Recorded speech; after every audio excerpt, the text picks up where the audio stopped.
हाँ जी, सत श्री अकाल जी सारिਆਂ ਨੂੰ।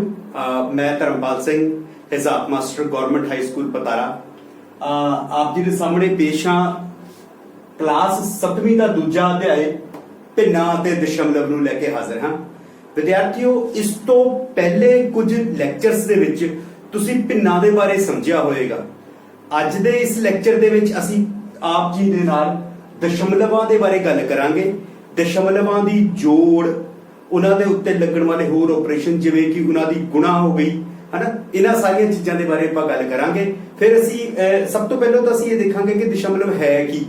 ਠੀਕ ਹੈ ਜੀ, ਦਸ਼ਮਲਵ ਦਾ ਵਿਸਤ੍ਰਿਤ ਰੂਪ ਕੀ ਹੋ ਸਕਦਾ ਹੈ, ਜਾਂ ਕੋਈ ਦਸ਼ਮਲਵਾਂ ਵਾਲੀ ਸੰਖਿਆ ਸਾਨੂੰ ਦਿੱਤੀ ਗਈ ਹੋਵੇ ਤਾਂ ਉਸ ਦਾ ਵਿਸਤ੍ਰਿਤ ਰੂਪ ਜਾਂ ਵਿਸਤ੍ਰਿਤ ਰੂਪ ਸਾਨੂੰ ਦਿੱਤਾ ਗਿਆ ਹੋਵੇ, ਉਸ ਨੂੰ ਦਸ਼ਮਲਵਾਂ ਦੇ ਵਿੱਚ ਕਿਵੇਂ ਅਸੀਂ ਦੱਸ ਸਕਦੇ ਹਾਂ। ਚਲੋ ਆਓ ਵਿਦਿਆਰਥੀਓ, ਅਸੀਂ ਸ਼ੁਰੂ ਕਰਦੇ ਹਾਂ ਆਪਣਾ ਅਧਿਆਇ ਅੱਜ ਦਾ ਲੈਕਚਰ।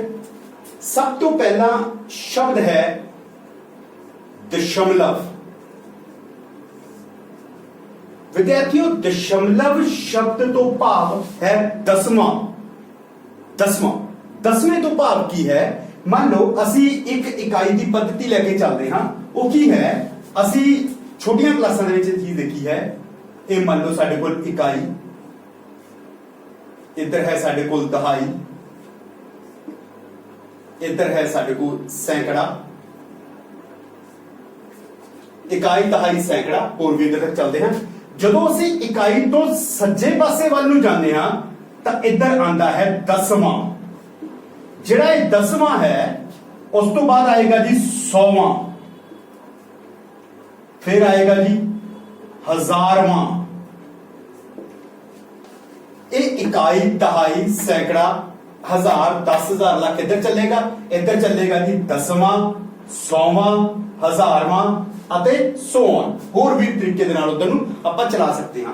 ਉਦਾਹਰਨ ਵਜੋਂ ਜੇ ਸਾਡੇ ਕੋਲ ਇੱਕ ਸੰਖਿਆ ਦਿੱਤੀ ਗਈ ਹੋਵੇ, ਮੰਨ ਲਓ ਮੈਂ ਕਹਿੰਦਾ ਉਸ ਦਾ 100ਵਾਂ ਜਿਹੜਾ ਹੈ 2 ਹੈ, ਉਸ ਦੀ ਦਹਾਈ ਜੋ ਹੈ ਉਹ 3 ਹੈ, ਉਸ ਦੀ ਇਕਾਈ ਜੋ ਹੈ ਉਹ 4 ਹੈ, ਉਸ ਦਾ 10ਵਾਂ 2 ਹੈ, ਉਸ ਦਾ 100ਵਾਂ 3 ਹੈ ਅਤੇ ਉਸ ਦਾ 1000ਵਾਂ 1 ਹੈ। ਮੰਨ ਲਓ ਇਹ ਸਾਰੀ ਚੀਜ਼ਾਂ ਸਾਡੇ ਕੋਲ ਹੈ ਤੇ ਸਾਡੇ ਕੋਲ ਸੰਖਿਆ ਕੀ ਬਣੇਗੀ? ਇੱਧਰ ਅਸੀਂ ਲਿਖ ਦਿੰਦੇ ਹਾਂ ਸੰਖਿਆ। ਇਹਨਾਂ ਸਾਰਿਆਂ ਤੋਂ ਮਿਲ ਕੇ ਸਾਡੇ ਕੋਲ ਸੰਖਿਆ ਕੀ ਬਣੇਗੀ? ਇੱਥੇ ਜਿੱਥੋਂ ਦਸਵਾਂ ਸ਼ੁਰੂ ਹੁੰਦਾ ਹੈ, ਇਧਰੋਂ ਸ਼ੁਰੂ ਕਰਦੇ ਆਪਾਂ ਜੀ। ਇਹ ਆਇਆ ਜੀ 2 3 4। ਜਦੋਂ ਦਸਵਾਂ ਸ਼ੁਰੂ ਕੀਤਾ ਇੱਥੇ ਆਏਗਾ ਜੀ ਦਸ਼ਮਲਵ। ਠੀਕ ਹੈ ਜੀ, ਦਸ਼ਮਲਵ ਜੋ ਹੈ ਉਹ ਸਾਡੇ ਤੋਂ ਬਾਅਦ ਇਧਰੋਂ ਦਸਵਾਂ ਕੀ ਆ ਗਿਆ ਜੀ ਆਪਣੇ ਕੋਲ 2, 100ਵਾਂ ਆ ਗਿਆ ਜੀ ਸਾਡੇ ਕੋਲ 3 ਤੇ 1000ਵਾਂ ਸਾਡੇ ਕੋਲ ਆ ਗਿਆ 1। ਸੋ ਭਾਵ ਸਾਡੇ ਕੋਲ ਜੋ ਸੰਖਿਆ ਹੈ 234.231। ਇਹ ਸਾਡੇ ਕੋਲ ਜਿਹੜੀ ਹੈ ਸੰਖਿਆ ਹੈ ਜਿਸ ਦਾ ਕਿ ਵਿਸਤ੍ਰਿਤ ਰੂਪ ਜੋ ਹੈ ਉਹ ਇੱਥੇ ਦਰਸਾਇਆ ਗਿਆ ਹੈ ਸਿਰਫ ਸ਼ਬਦਾਂ ਦੇ ਵਿੱਚ। 100ਵਾਂ ਜਿਹੜਾ 2 ਹੈ, ਯਾਨੀ ਕਿ ਇਸ ਸੰਖਿਆ ਦੇ ਵਿੱਚ 100 ਜੋ ਹਨ ਉਹ 2 ਹਨ। ਠੀਕ ਹੈ ਜੀ, ਦਹਾਈ ਜੋ ਹੈ ਉਹ 3 ਹਨ। ਇਹਦੇ ਅੰਕਾਂ ਦੇ ਵਿੱਚ ਸਮਝਦੇ ਹਾਂ। ਇਕਾਈ ਦਾ ਅਰਥ ਹੁੰਦਾ ਹੈ 1, ਦਹਾਈ ਦਾ ਅੰਕ ਅਰਥ ਹੁੰਦਾ ਹੈ 10, ਸੈਂਕੜੇ ਦਾ ਅਰਥ ਹੁੰਦਾ ਹੈ 100। ਇਸੇ ਤਰ੍ਹਾਂ ਦਸਵੇਂ ਦਾ ਅਰਥ ਹੁੰਦਾ ਹੈ 1/10, 100ਵੇਂ ਦਾ ਅਰਥ ਹੈ 1/100 ਤੇ 1000ਵੇਂ ਦਾ ਅਰਥ ਹੈ 1/1000। ਇਹ ਸਾਡੇ ਕੋਲ ਇਸ ਚੀਜ਼ ਨੂੰ ਦਰਸਾ ਸਕਦੇ ਹਾਂ ਅਸੀਂ ਕਿਵੇਂ? ਸਾਡੇ ਕੋਲ ਸੈਂਕੜੇ ਕਿੰਨੇ ਹਨ? 2 ਸਾਡੇ ਕੋਲ ਸੈਂਕੜੇ ਹਨ। ਦਹਾਈਆਂ ਕਿੰਨੀਆਂ ਹਨ? ਸਾਡੇ ਕੋਲ 3 ਦਹਾਈਆਂ ਹਨ। ਇਕਾਈਆਂ ਸਾਡੇ ਕੋਲ ਕਿੰਨੀਆਂ ਹਨ? 4 ਇਕਾਈਆਂ ਹਨ। ਦਸਵੇਂ ਸਾਡੇ ਕੋਲ ਕਿੰਨੇ ਨੇ? 2 ਦਸਵੇਂ ਨੇ, 3 ਸਾਡੇ ਕੋਲ 100ਵੇਂ ਨੇ ਤੇ 1 1000ਵਾਂ ਹਿੱਸਾ ਜਿਹੜਾ ਹੈਗਾ 1000ਵਾਂ ਜਿਹੜਾ ਸ਼ਬਦ ਹੈ ਉਹ ਹੋਏਗਾ ਇੱਥੇ 1000ਵਾਂ ਸਾਡੇ ਕੋਲ ਕਿੰਨਾ ਹੈ? 1। ਠੀਕ ਹੈ, ਸੋ ਇਸ ਸੰਖਿਆ ਨੂੰ ਜੇਕਰ ਅਸੀਂ ਵਿਸਤ੍ਰਿਤ ਰੂਪ ਵਿੱਚ ਲਿਖਣਾ ਹੋਵੇ ਤਾਂ ਉਹ ਕਿਸ ਢੰਗ ਨਾਲ ਲਿਖ ਸਕਦੇ ਹਾਂ? ਵਿਸਤ੍ਰਿਤ ਰੂਪ ਵਿੱਚ। ਵਿਸਤ੍ਰਿਤ ਰੂਪ ਦਾ ਮਤਲਬ ਹੋਇਆ ਸੈਂਕੜੇ ਕਿੰਨੇ ਹਨ? 2। ਇਹਦਾ ਮਤਲਬ ਬਣ ਗਿਆ 2 ਗੁਣਾ 100 ਜਮਾ ਦਹਾਈਆਂ ਕਿੰਨੀਆਂ ਨੇ ਜੀ? 3 3 ਗੁਣਾ 10 ਜਮਾ ਇਕਾਈਆਂ ਕਿੰਨੀਆਂ ਨੇ ਜੀ? 4 4 ਗੁਣਾ 1 जमा दसवें किन्ने ने जी 2 2 गुणा 1/10 जमा 100वें किन्ने ने 3 गुणा 1/100 जमा 1000वां साडे कोल 1 है 1 गुणा 1/1000 इस संख्या का विस्तृत रूप है। ते जेकर इन्हां सारियां चीजां नूं तुसीं हल करोगे तो साडे कोल की बनेगा, साडे कोल बनेगा 234.231। आ संख्या जो है साडे कोल इसका विस्तृत रूप के तौर पे बनती है। ठीक है जी, मैं उम्मीद करता हाँ विद्यार्थियों तुहानूं ये चीज समझ लगी होगी। मैं एक बार फिर तुहानूं इस तो समझाने की कोशिश करता हाँ। दशमलव तो साडा भाव होता है 10वां। ठीक है जी, 10वें का अर्थ की है कि जिवें असी इकाई तो जदों असी इधर इकाई तो जदों आपां सज्जे तो खब्बे ਵੱਲ ਨੂੰ ਜਾਂਦੇ ਹਾਂ ਤੇ ਅਸੀਂ गुणा 10 गुणा 10 गुणा 10 गुणा 10 गुणा 10 करते एक एक कदम अगे चलते हाँ तो ਅਸੀਂ into 10 गुणा 10 गुणा 10 गुणा 10 करते जाते हैं। ते जदों असी खब्बे तो सज्जे ਵੱਲ ਨੂੰ जाइए, खब्बे तो सज्जे ਵੱਲ ਨੂੰ, चाहे इधरों जाओ चाहे इधरों जाओ चाहे इधरों जाओ जिधरों मर्जी जाइए, जदों असी विद्यार्थियों खब्बे तो सज्जे ਵੱਲ ਨੂੰ जाना है उस समय असी हरेक संख्या नूं 10 ਦੇ ਨਾਲ भाग करनी है, यानी कि 10 ਦੇ ਨਾਲ भाग करनी है, यानी कि 1/10 ਦੇ ਨਾਲ गुणा कर सकते हैं। देखो जदों 100 ਦੇ ਨੂੰ ਤੁਸੀਂ 10 ਨਾਲ भाग करोगे तो कितना आएगा जी, साडे कोल 10 आ जाएगा। 10 ਨੂੰ 10 ਨਾਲ भाग करांगे साडे कोल 1 आ जाएगा। 1 ਨੂੰ 10 ਨਾਲ भाग करांगे तो 1/10 आ जाएगा। ठीक है जी, 1/10 ਨੂੰ 10 ਨਾਲ भाग करांगे तो 1/100, 1/100 ਨੂੰ 10 ਨਾਲ भाग करांगे तो 1/1000 जो है वो साडे कोल संख्या आ जाएगी। सो किसी भी संख्या पद्धति ਨੂੰ लिखण ਦਾ एक सुचारू ढंग जो है वो इस तरीके ਦੇ ਨਾਲ लिखा जा सकता है। ਜਦੋਂ ਅਸੀਂ ਖੱਬੇ ਤੋਂ ਸੱਜੇ ਵੱਲ ਨੂੰ ਜਾਣਾ है तो ਅਸੀਂ गुणा 1/10 गुणा 1/10 करना है। तो ਜਦੋਂ ਸੱਜੇ ਤੋਂ ਖੱਬੇ ਵੱਲ ਨੂੰ ਆਣਾ है तो ਅਸੀਂ देख रहे हैं गुणा 10 गुणा 10 गुणा 10 करके चलते हाँ। असी इस विस्तृत रूप दे विच इस चीज नूं बड़ी चंगी तरीके दे नाल समझिया है कि ये चीज किस ढंग दे नाल समझी जा सकती है। किवें देखो इहदे विच साडे कोल सैकड़े किन्ने हन, 2 सैकड़े हन। ये बनिया साडे कोल 2 गुणा 100। इहदे विच साडे कोल दहाइयां 3 हन, ये बनिया 3 गुणा 10। इकाई कितनियां हन, 4 हन। 4 गुणा 4 इकाइयां कितनियां ने, 4 ने, इस करके 4 गुणा 1 जमा जिवें कि मैं तुहानूं दस रहा हां कि सज्जे खब्बे तो सज्जे ਵੱਲ ਨੂੰ जाना है तब भाग 10 कर रहे हां।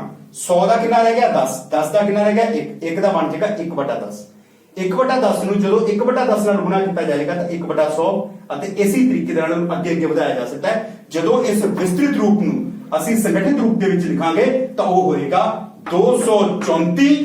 ਜਿੱਥੇ 1 ਖਤਮ ਹੋ ਗਿਆ ਉਸ ਤੋਂ ਬਾਅਦ ਦਸ਼ਮਲਵ ਸ਼ੁਰੂ ਹੋ ਜਾਂਦਾ ਹੈ। ਦਸ਼ਮਲਵ 2 3 1 2 3 1 ਜਿਹੜੀ ਹੈ ਉਹ ਸਾਡੇ ਕੋਲ ਸੰਖਿਆ ਆ ਜਾਏਗੀ। ਸੋ ਮੈਂ ਉਮੀਦ ਕਰਦਾ ਹਾਂ ਵਿਦਿਆਰਥੀਓ ਤੁਸੀਂ ਇਸ ਚੀਜ਼ ਨੂੰ ਚੰਗੇ ਤਰੀਕੇ ਨਾਲ ਸਮਝਿਆ ਹੋਵੇਗਾ। ਆਓ ਅਸੀਂ ਇਸ ਦੇ ਅਗਲੀ ਰਚਨਾ ਦੇ ਵੱਲ ਚੱਲੀਏ। ਵਿਸਤ੍ਰਿਤ ਰੂਪ ਅਸੀਂ ਵਿਦਿਆਰਥੀਓ ਲਿਖਣਾ ਸਿੱਖ ਲਿਆ ਹੈ। ਹੁਣ ਅਸੀਂ ਦੇਖਦੇ ਹਾਂ ਕਿ ਜੇਕਰ ਸਾਨੂੰ 2 ਦਸ਼ਮਲਵ ਦੀਆਂ ਸੰਖਿਆਵਾਂ ਦਿੱਤੀਆਂ ਹੋਣ ਤਾਂ ਅਸੀਂ ਉਹਨਾਂ 2 ਸੰਖਿਆਵਾਂ ਨੂੰ ਕਿਵੇਂ पता कर सकते हाँ कि केड़ी संख्या वड्डी है या केड़ी संख्या छोटी है। भाव जेकर मैनू ये दस्या जाए कि 15 रुपए अते 20 रुपए ये दो ने, 15 रुपए अते 20 रुपए विचों केड़े ज्यादा हैं, तो मैं बड़े आराम नाल दस सकता हाँ कि 20 रुपए जो हैं वो ज्यादा हैं ते 15 रुपए घट हैं। ठीक है जी। अच्छा विद्यार्थियों जेकर मैनू ये पूछा जाए कि 15.50 रुपए ਜਾਂ 15.75 रुपए, इन्हां दोहां विचों किहड़े रुपये जिहड़े हन वो ज्यादा हन या किहड़े घट हन उस नूं आपां किस ढंग नाल दस्सांगे। विद्यार्थियों जदों भी असीं कोशिश करते हां कि किसी दी वड्डी संख्या या छोटी संख्या पता करनी होवे तां असीं हमेशा खब्बे तो सज्जे ਵੱਲ ਨੂੰ ਸੰਖਿਆਵਾਂ ਨੂੰ ਦੇਖਦੇ ਹਾਂ। ਸਭ ਤੋਂ ਪਹਿਲੀ ਸੰਖਿਆ ਕਿੰਨੀ ਹੈ ਜੀ, 1। ਇਸ ਦੀ ਸਭ ਤੋਂ ਪਹਿਲੀ ਸੰਖਿਆ ਕਿੰਨੀ ਹੈ, 1। ਇਹ ਦੋਵੇਂ ਸੰਖਿਆਵਾਂ ਬਰਾਬਰ ਹਨ। ਸੋ ਇਹ 1 ਤੇ ਇਹ 1 ਮੈਨੂੰ ਨਹੀਂ ਦੱਸ ਸਕਦਾ कि दोहां विचों किहड़ी संख्या वड्डी है ते किहड़ी संख्या छोटी है। फिर मैं आवांगा अगली संख्या पर। अगला है 5, इधर भी अगला है 5। इसका मतलब ये दोवें तां बराबर हैं। इसका मतलब 1 ਅਤੇ 5, 1 ਅਤੇ 5 ਮੈਨੂੰ ਇਹ नहीं दस सकते कि इन्हां दोनों संख्यावां दे विचों किहड़ी संख्या छोटी है जां किहड़ी संख्या वड्डी है। हुण मैं आवांगा अपने अगले हिस्से यानी कि 10वें वाल आवांगा मैं। 10वां इधर कितना है जी 5, इधर कितना है जी 7। सो 5 ਅਤੇ 7 विच असीं जाणदे हां 7 ਵੱਡਾ है 5 ਤੋਂ। इस ਲਈ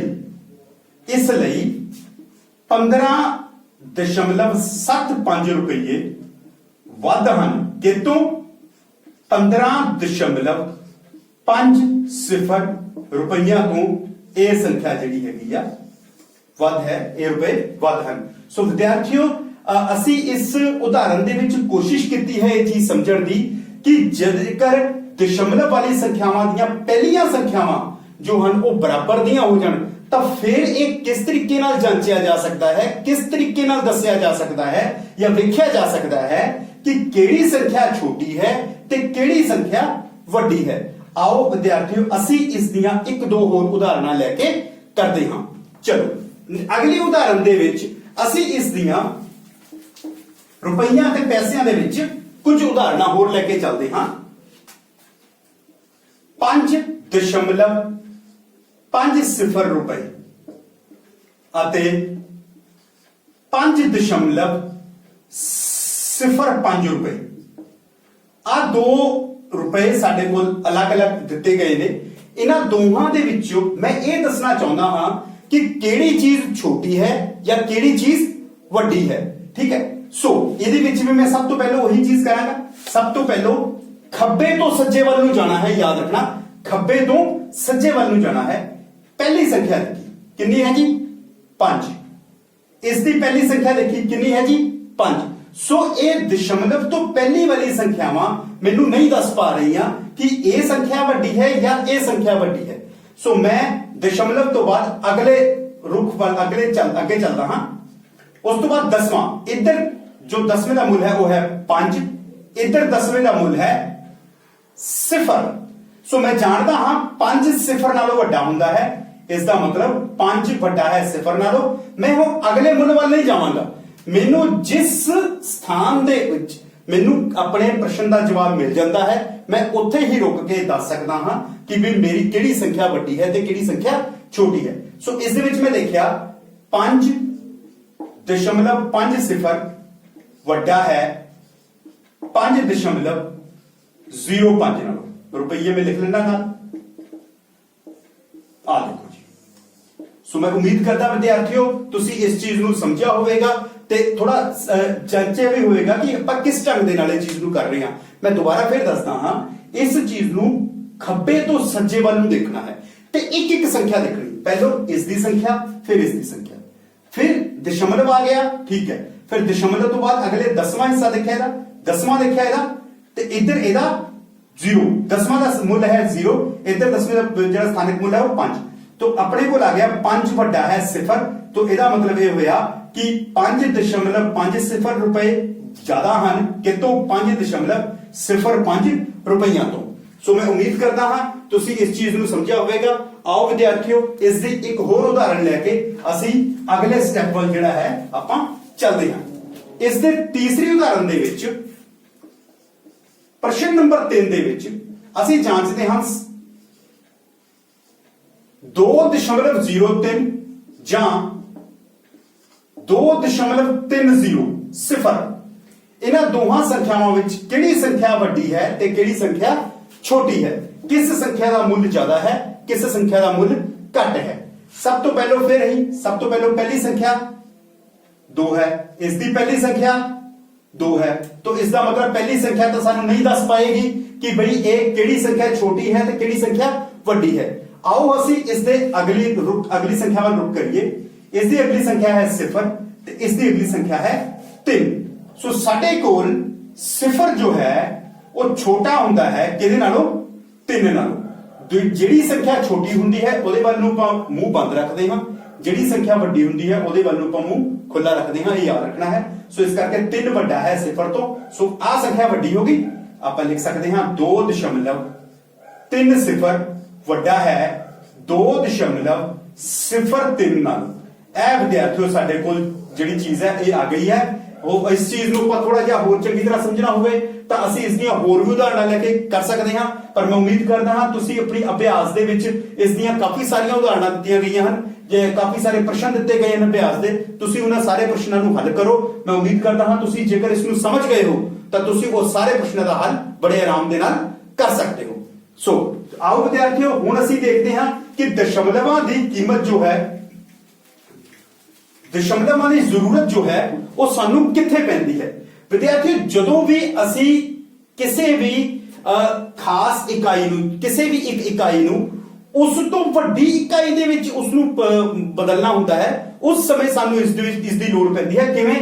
ਜਿਵੇਂ ਕਿ ਅਸੀਂ ਇਹ ਕਹਿ ਸਕਦੇ ਹਾਂ, ਮੰਨ ਲਓ ਸਾਡੇ ਕੋਲ ਕੁਝ ਧਨ ਹੈ ਜਾਂ ਭਾਰ ਹੈ ਜਾਂ ਫਿਰ ਲੰਬਾਈ ਹੈ। ਇਹ ਮੰਨ ਲਓ ਭਾਈ ਤਿੰਨ ਇਕਾਈਆਂ ਲੈ ਲਈਆਂ ਹਨ। ਅਸੀਂ ਇਹ ਸਭ ਜਾਣਦੇ ਹਾਂ ਕਿ ਜੋ ਧਨ ਹੈ ਇਸ ਨੂੰ ਵੀ ਅਸੀਂ ਮਿਣ ਸਕਦੇ ਹਾਂ। ਕਿਵੇਂ? ਇਸ ਨੂੰ ਕਿਵੇਂ ਗਿਣਿਆ ਜਾ ਸਕਦਾ ਹੈ? ਇਸ ਨੂੰ ਅਸੀਂ ਪੈਸਿਆਂ ਦੇ ਵਿੱਚ ਗਿਣਦੇ ਹਾਂ, ਪੈਸੇ, ਠੀਕ ਹੈ ਜੀ, ਰੁਪਏ ਦੇ ਵਿੱਚ ਗਿਣਦੇ ਹਾਂ। ਜੇਕਰ ਅਸੀਂ ਭਾਰ ਦੀ ਗੱਲ ਕਰੀਏ ਤਾਂ ਭਾਰ ਨੂੰ ਅਸੀਂ ਗ੍ਰਾਮ ਦੇ ਵਿੱਚ ਗਿਣਦੇ ਹਾਂ, ਭਾਰ ਨੂੰ ਅਸੀਂ ਕਿਲੋਗ੍ਰਾਮ ਦੇ ਵਿੱਚ ਵੀ ਮਿਣਦੇ ਹਾਂ। ਭਾਰ ਗਿਣਿਆ ਜਾਂਦਾ ਹੈ, ਧਨ ਗਿਣਿਆ ਜਾਂਦਾ ਹੈ। ਲੰਬਾਈ ਜਿਹੜੀ ਹੈਗੀ ਆ ਉਸ ਨੂੰ ਵੀ ਆਪਾਂ ਮਿਣਦੇ ਹਾਂ, ਕਿਹਦੇ ਵਿੱਚ? ਉਸ ਨੂੰ ਆਪਾਂ ਜੋ ਸੈਂਟੀਮੀਟਰਾਂ ਦੇ ਵਿੱਚ ਮਿਣਦੇ ਹਾਂ। ਭਾਰ ਨੂੰ ਅਸੀਂ ਮੀਟਰ ਦੇ ਵਿੱਚ ਵੀ ਮਿਣਦੇ ਹਾਂ, ਲੰਬਾਈ ਨੂੰ ਅਸੀਂ ਮੀਟਰ ਦੇ ਵਿੱਚ ਵੀ ਮਿਣਦੇ ਹਾਂ। ਤੇ ਅਸੀਂ ਜਾਣਦੇ ਹਾਂ ਜੇਕਰ ਅਸੀਂ ਦੂਰੀ ਦੋ ਸ਼ਹਿਰਾਂ ਦੇ ਵਿਚਕਾਰ ਦੀ ਦੂਰੀ ਪਤਾ ਕਰਨੀ ਹੋਵੇ ਤਾਂ ਅਸੀਂ ਮੀਟਰ ਤੋਂ ਵੀ ਅੱਗੇ ਕਿਲੋਮੀਟਰ ਦੇ ਤੱਕ ਵੀ ਅਸੀਂ ਜਾਂਦੇ ਹਾਂ। ਸੋ ਅੱਜ ਦੇ ਇਸ ਅਧਿਆਏ ਵਿੱਚ ਅਸੀਂ ਇਹ ਵੀ ਚੀਜ਼ ਸਮਝਣਾ ਚਾਹੁੰਦੇ ਹਾਂ ਕਿ ਦਸ਼ਮਲਵਾਂ ਦੀ ਵਰਤੋਂ ਹੋਰ ਕਿੱਥੇ ਹੋ ਸਕਦੀ ਹੈ। ਜਦੋਂ ਵੀ ਅਸੀਂ ਕਿਸੇ ਛੋਟੀ ਇਕਾਈ ਨੂੰ ਕਿਸੇ ਵੱਡੀ ਇਕਾਈ ਦੇ ਵਿੱਚ ਬਦਲਦੇ ਹਾਂ ਤਾਂ ਉੱਥੇ ਅਸੀਂ ਦਸ਼ਮਲਵਾਂ ਦੀ ਵਰਤੋਂ ਕਰਦੇ ਹਾਂ। ਕਿਵੇਂ ਕਰਦੇ ਹਾਂ? ਆਓ ਵਿਦਿਆਰਥੀਓ, ਅਸੀਂ ਗੱਲ ਕਰੀਏ ਸਭ ਤੋਂ ਪਹਿਲਾਂ ਇਹਨਾਂ ਦੇ ਰੂਪਾਂਤਰਨ ਦੀ। ਸਾਡੇ ਕੋਲ ਪੈਸੇ ਤੇ ਰੁਪਈਏ ਦੀ ਗੱਲ ਹੈ। ਮੈਂ ਜਾਣਦਾ ਹਾਂ ਕਿ 1 ਰੁਪਏ ਵਿੱਚ 100 ਪੈਸੇ ਹੁੰਦੇ ਹਨ, ਠੀਕ ਹੈ ਜੀ। 1 ਰੁਪਏ ਵਿੱਚ 100 ਪੈਸੇ ਹੁੰਦੇ ਹਨ। ਇਸ ਤੋਂ ਭਾਵ ਇਹ ਹੋਇਆ, ਜੇਕਰ ਅਸੀਂ ਇਕਾਈ ਦੀ ਗੱਲ ਕਰੀਏ ਤਾਂ 1 ਪੈਸਾ ਜੋ ਹੈ ਉਹ 1/100 ਰੁਪਈਆ ਦੇ ਬਰਾਬਰ ਜੋ ਹੈ ਉਹ ਹੋਵੇਗਾ। 1/100 ਰੁਪਈਆ ਦੇ ਬਰਾਬਰ ਹੋਵੇਗਾ। ਭਾਵ ਜੇਕਰ ਅਸੀਂ ਇਸ ਨੂੰ ਦਸ਼ਮਲਵਾਂ ਵਿੱਚ ਬਦਲੀਏ ਤਾਂ 0.01 ਰੁਪਏ ਜੋ ਹੈ ਉਹ 1 ਪੈਸੇ ਦੇ ਬਰਾਬਰ ਹੋਏਗਾ। ਉਸੇ ਤਰੀਕੇ ਦੇ ਨਾਲ ਜੇਕਰ ਅਸੀਂ ਗ੍ਰਾਮ ਤੇ ਕਿਲੋਗ੍ਰਾਮ ਦੀ ਗੱਲ ਕਰੀਏ ਤਾਂ ਅਸੀਂ ਜਾਣਦੇ ਹਾਂ 1 ਕਿਲੋਗ੍ਰਾਮ ਜੋ ਭਾਰ ਹੈ ਉਹ ਬਰਾਬਰ ਹੁੰਦਾ ਹੈ 1000 ਗ੍ਰਾਮ ਦੇ, ਠੀਕ ਹੈ ਜੀ। ਇਸ ਤੋਂ ਭਾਵ ਇਹ ਹੋਇਆ, ਜੇਕਰ ਇੱਕ ਇਕਾਈਆਂ ਦੇ ਕੰਮ ਇਕਾਈਆਂ ਲਗਾਈਏ ਤਾਂ ਅਸੀਂ ਜਾਣ ਸਕਦੇ ਹਾਂ ਕਿ 1 ਗ੍ਰਾਮ ਜੋ ਹੈ ਉਹ 1/1000 ਕਿਲੋਗ੍ਰਾਮ ਦੇ ਬਰਾਬਰ ਜੋ ਹੈ ਉਹ ਹੋਏਗਾ। ਸੋ ਵਿਦਿਆਰਥੀਓ, ਇਸ ਭਾਗ ਦੇ ਵਿੱਚ ਅਸੀਂ ਇਹ ਸਮਝਣਾ ਚਾਹੁੰਦੇ ਹਾਂ ਜਾਂ ਆਪ ਜੀ ਨੂੰ ਦੱਸਣਾ ਚਾਹੁੰਦੇ ਹਾਂ ਕਿ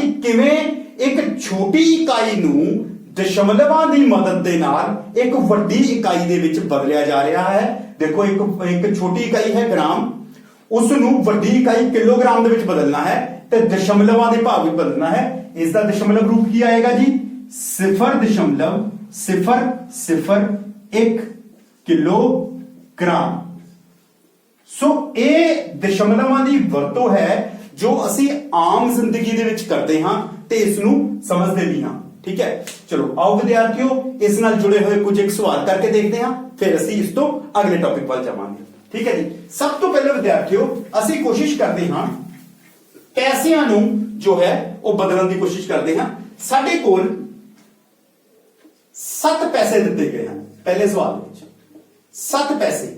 ਮੈਂ ਇਹ ਦੱਸਣਾ ਚਾਹਨਾ ਹਾਂ ਕਿ 7 ਪੈਸੇ ਜੋ ਹਨ ਉਹ ਕਿੰਨੇ ਰੁਪਈਆਂ ਦੇ ਬਰਾਬਰ ਹਨ। ਜਿਵੇਂ ਕਿ ਮੈਂ ਦੱਸ ਚੁੱਕਾ ਹਾਂ ਕਿ 1 ਪੈਸਾ ਜੋ ਹੈ ਉਹ 0.01 ਰੁਪਏ ਦੇ ਬਰਾਬਰ ਹੈ, ਤਾਂ 7 ਪੈਸੇ ਜੋ ਹਨ ਉਹ ਕਿਹਦੇ ਬਰਾਬਰ ਹੋਣਗੇ? ਉਸ ਨੂੰ ਤੁਸੀਂ 2 ਤਰੀਕੇ ਨਾਲ ਕਰ ਸਕਦੇ ਹੋ। 1 ਪੈਸੇ ਦੀ ਕੀਮਤ ਮੈਨੂੰ ਪਤਾ ਹੈ ਤਾਂ ਇਸ ਕਰਕੇ ਤੁਸੀਂ ਇਹਨੂੰ 7 ਗੁਣਾ 0.01 ਯਾਨੀ ਕਿ 0.07 ਪੈਸੇ ਦੇ ਨਾਲ ਇਹਨੂੰ कर सकते हो, ठीक है जी। लेकिन जेकर तुसी हजे गुणा दे सिलसिले ਨੂੰ नहीं किया है ਤਾਂ ਤੁਸੀਂ ਇਸ ਚੀਜ਼ ਨੂੰ ਇੱਥੇ ਹੀ ਰੱਖ ਲਓ।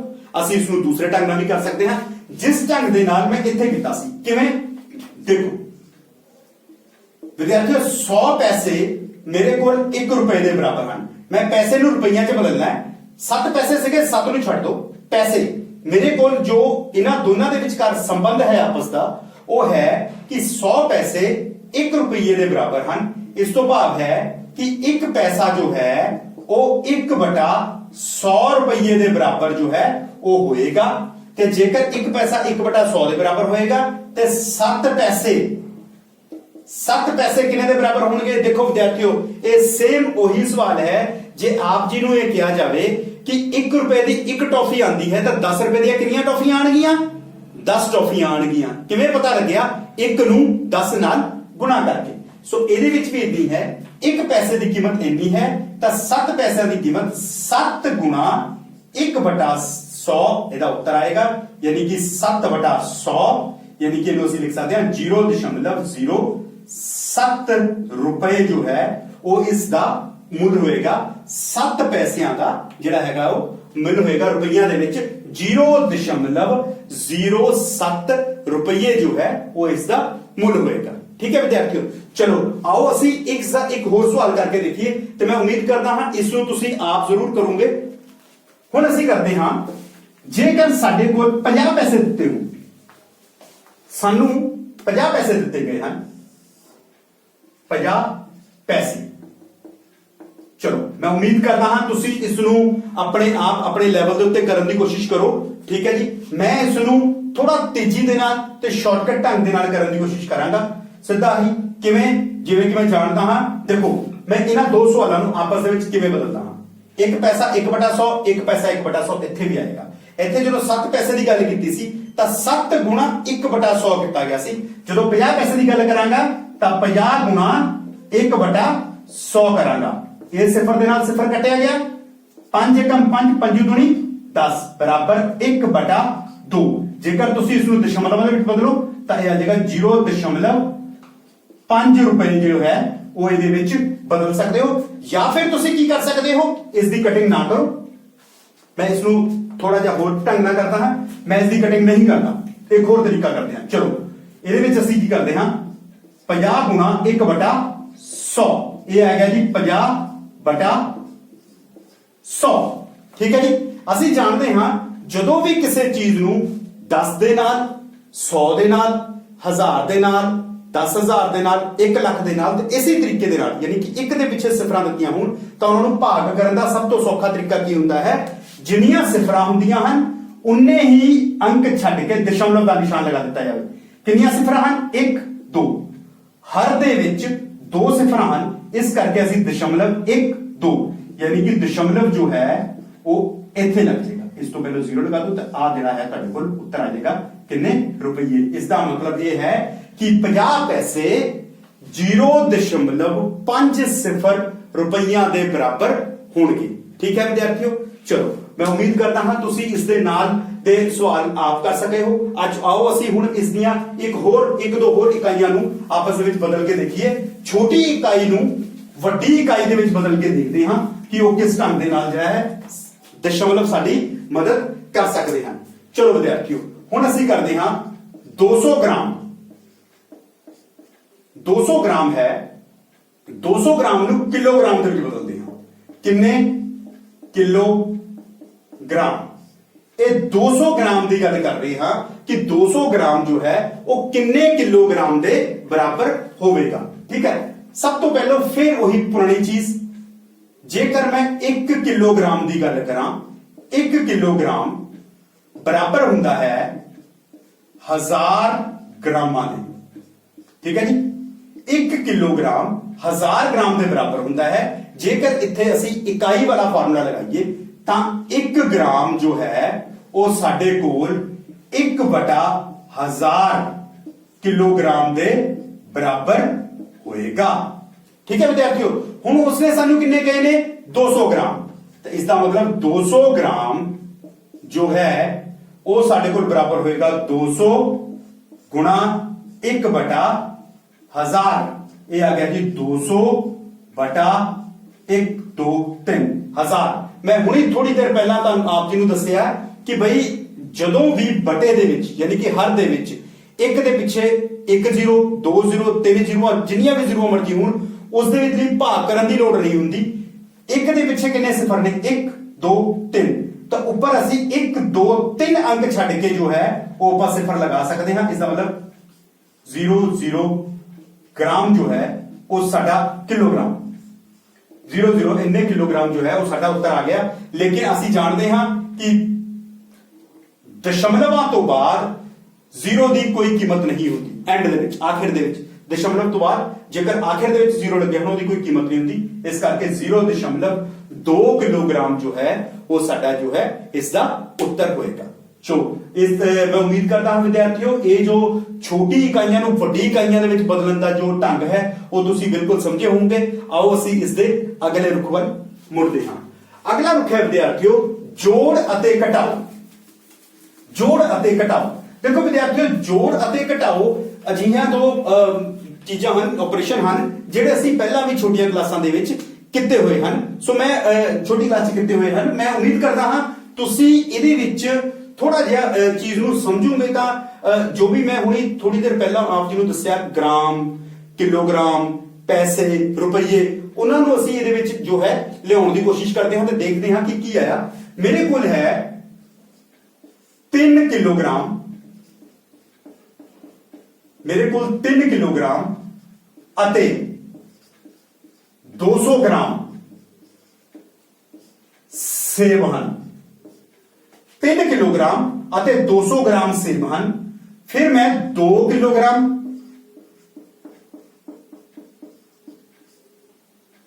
2 किलोग्राम ਅਤੇ 150 ग्राम ਅੰਬ ਜਿਹੜੇ ਹੈਗੇ ਉਹ ਖਰੀਦ ਲਏ। ਠੀਕ ਹੈ ਜੀ। ਸਭ ਤੋਂ ਪਹਿਲਾਂ ਮੈਂ ਕੀ ਕੀਤਾ 3 किलोग्राम ਅਤੇ 200 ग्राम जो है वो सेब खरीदे। फिर मैं 2 किलोग्राम ਅਤੇ 150 ग्राम जो है वो अंब खरीदे। मैं कुल किन्ने फल खरीदे किन्ने किलोग्राम फल खरीदे। मैं की करांगा मैं ਇਹਨਾਂ ਨੂੰ ਸਿੱਧੇ ਤੌਰ ਤੇ ਐਡ ਕਰ ਸਕਦਾ ਹਾਂ। ਜੋੜਾਂਗਾ ਇੱਧਰ ਆ ਗਿਆ ਜੀ 0 ਇੱਧਰ ਆ ਗਿਆ ਜੀ 5 ਇੱਧਰ ਆ ਗਿਆ 2 ਤੇ 1 3 ਇਹ ਆ ਗਿਆ ਜੀ 350 ग्राम ਅਤੇ ਇੱਧਰ ਆ ਗਿਆ 3 ਤੇ 2 5 किलोग्राम। ठीक है। अच्छा ਇਹ ਵਿਦਿਆਰਥੀਓ ਮੇਰੇ ਕੋਲ ਮੇਰੇ ਸਵਾਲ ਦਾ ਜਵਾਬ ਆ ਗਿਆ। ਲੇਕਿਨ ਇਹ ਕਰਨ ਦਾ ਤਰੀਕਾ ਬਿਲਕੁਲ ਗਲਤ ਹੈ। ਬਿਲਕੁਲ ਗਲਤ ਇਸ ਕਰਕੇ ਕਹਿ ਰਹੇ ਹਾਂ ਕਿਉਂਕਿ ਜੇਕਰ ਇੱਧਰ 800 ਗ੍ਰਾਮ ਹੋ ਜਾਣ ਇੱਧਰ 400 ਗ੍ਰਾਮ ਹੋ ਜਾਣ ਤੇ ਕੁੱਲ ਗ੍ਰਾਮ ਕਿੰਨੇ ਹੋ ਜਾਣਗੇ 1200 ਗ੍ਰਾਮ। ਤੇ ਆਪਾਂ ਇਹ ਜਾਣਦੇ ਹਾਂ ਕਿ ਛੋਟੀ ਇਕਾਈ ਤਦ ਤੱਕ ਹੀ ਇਸਤੇਮਾਲ ਕਰਨੀ ਹੈ ਜਦ ਤੱਕ ਕਿ ਉਹ ਵੱਡੀ ਇਕਾਈ ਦੇ ਬਰਾਬਰ ਨਾ ਆ ਜਾਵੇ। ਠੀਕ ਹੈ ਜੀ। ਜੇਕਰ ਸਾਡੇ ਕੋਲ 1000 ਗ੍ਰਾਮ ਦਾ ਤਾਂ 1 ਕਿਲੋ ਹੁੰਦਾ ਹੈ। ਠੀਕ ਹੈ ਜੀ। ਅਸੀਂ ਮੰਨ ਲਓ ਸੇਬ ਲੈਣ ਜਾਂਦੇ ਆ ਕੋਈ ਵੀ ਚੀਜ਼ ਲੈਣ ਜਾਂਦੇ ਆ ਅਸੀਂ ਕਦੀ ਉਸ ਬੰਦੇ ਨੂੰ ਇਹ ਕਹਿੰਦੇ ਕਿ 1.5 ਕਿਲੋ ਅੰਬ ਦੇ ਦੇ। ਮੈਂ ਉਹਨੂੰ ਇਹ ਤਾਂ ਨਹੀਂ ਕਹਿੰਦਾ ਨਾ ਮੈਨੂੰ 1 ਕਿਲੋ 1200 ਗ੍ਰਾਮ ਅੰਬ ਦੇ ਦੇ। ਠੀਕ ਹੈ ਜੀ। ਸੋ ਜਦੋਂ ਵੀ 1000 ਤੋਂ ਉੱਪਰ ਗ੍ਰਾਮ ਹੋ ਜਾਣਗੇ ਤਾਂ ਉਹ ਇਕਾਈ ਬੋਲਣ ਦੀ ਇਕਾਈ ਗਲਤ ਹੋਏਗੀ ਲਿਖਣ ਦੀ ਵੀ ਗਲਤ ਹੋਏਗੀ ਕਿਉਂਕਿ 1200 ਗ੍ਰਾਮ ਦਾ ਮਤਲਬ 1 ਕਿਲੋਗ੍ਰਾਮ ਤੇ 200 ਗ੍ਰਾਮ ਹੁੰਦਾ ਹੈ। ਠੀਕ ਹੈ। ਸੋ ਵਿਦਿਆਰਥੀਓ ਇਸ ਨੂੰ ਕਰਨ ਦਾ ਢੰਗ ਕੀ ਹੋਏਗਾ ਉਸ ਨੂੰ ਦੇਖਦੇ ਹਾਂ। ਇਸ ਨੂੰ ਕਰਨ ਦਾ ਅਸਲ ਢੰਗ ਕੀ ਹੈ। ਸਭ ਤੋਂ ਪਹਿਲਾ ਕੰਮ ਹੈ ਅਸੀਂ ਜਾਣਦੇ ਹਾਂ 3 ਕਿਲੋਗ੍ਰਾਮ ਤੇ 200 ਗ੍ਰਾਮ। ਸਾਡਾ ਪਹਿਲਾ ਕੰਮ ਹੈ 200 ਗ੍ਰਾਮ ਨੂੰ ਅਸੀਂ ਕਿਲੋਗ੍ਰਾਮ ਦੇ ਵਿੱਚ ਬਦਲ ਲਈਏ। ਕਿਲੋਗ੍ਰਾਮ 'ਚ ਕਿੱਦਾਂ ਬਦਲਾਂਗੇ ਜੀ ਅਸੀਂ 200 ਗ੍ਰਾਮ ਨੂੰ ਇਹ ਬਦਲੇ ਜਾਣਗੇ 200 ਬਟਾ 1000। ਅਸੀਂ ਦੇਖਿਆ ਸੀਗਾ ਪਿਛਲੇ ਵਾਰ ਵੀ। ਠੀਕ ਹੈ ਜੀ। ਤੇ ਇਸ ਨੂੰ ਕਰਾਂਗੇ ਤਾਂ ਇਹ ਆ ਗਿਆ 0.2 ਪਿੱਛੇ 00 ਹੋਰ ਆਣੀ ਹੈ ਲੇਕਿਨ ਦਸ਼ਮਲਵ ਤੋਂ ਬਾਅਦ 0 ਦੀ ਕੋਈ ਕੀਮਤ ਨਹੀਂ ਹੁੰਦੀ ਇਸ ਕਰਕੇ ਇਹ ਆ ਗਿਆ। ਇਹ ਆ ਜਾਣਾ ਜੀ 3 ਜਮਾ 0.2 ਇਹ ਆ ਗਿਆ ਜੀ ਕਿਲੋਗ੍ਰਾਮ। ਠੀਕ ਹੈ। ਇਹ ਕੁੱਲ ਹੋ ਗਿਆ ਜੀ। ਹੁਣ ਇਹਦੇ ਵਿੱਚ ਗ੍ਰਾਮ ਦੀ ਗੱਲ ਨਹੀਂ ਰਹੀ। ਇਹ ਆ ਗਿਆ ਜੀ 3.2 ਕਿਲੋਗ੍ਰਾਮ 3.2 ਕਿਲੋਗ੍ਰਾਮ ਇਹ ਆ ਗਿਆ ਜੀ। ਠੀਕ ਹੈ ਜੀ। ਹੁਣ ਦੂਸਰੀ ਚੀਜ਼ ਮੇਰੇ ਕੋਲ ਕੀ ਹੈ 2 ਕਿਲੋਗ੍ਰਾਮ ਤੇ 150 ਗ੍ਰਾਮ। ਇੱਥੇ ਮੈਂ ਪਹਿਲੋਂ 150 ਗ੍ਰਾਮ ਜੋ ਹੈ ਉਸ ਨੂੰ ਮੈਂ ਕੀ ਕਰਾਂਗਾ ਕਿਲੋਗ੍ਰਾਮ 'ਚ ਬਦਲਾਂਗਾ 150 ਬਟਾ 1000। ਇਹ ਬਣ ਗਿਆ ਵਿਦਿਆਰਥੀਓ 1 ਦਸ਼ਮਲਵ ਇੰਨਾ ਬਣ ਜਾਏਗਾ ਲੇਕਿਨ ਇਹ ਲਿਖਣ ਦੀ ਲੋੜ ਨਹੀਂ ਹੈ ਸੋ ਸਾਡੇ ਕੋਲ ਕੀ ਬਣ ਗਿਆ 0.15। ਜੇਕਰ 0.15 ਬਣਦਾ ਹੈ ਤਾਂ ਇਹ ਬਣ ਜਾਏਗਾ ਸਾਡੇ ਕੋਲ 2 ਜਮਾ 0.15 ਬਰਾਬਰ 2.15 ਕਿਲੋਗ੍ਰਾਮ।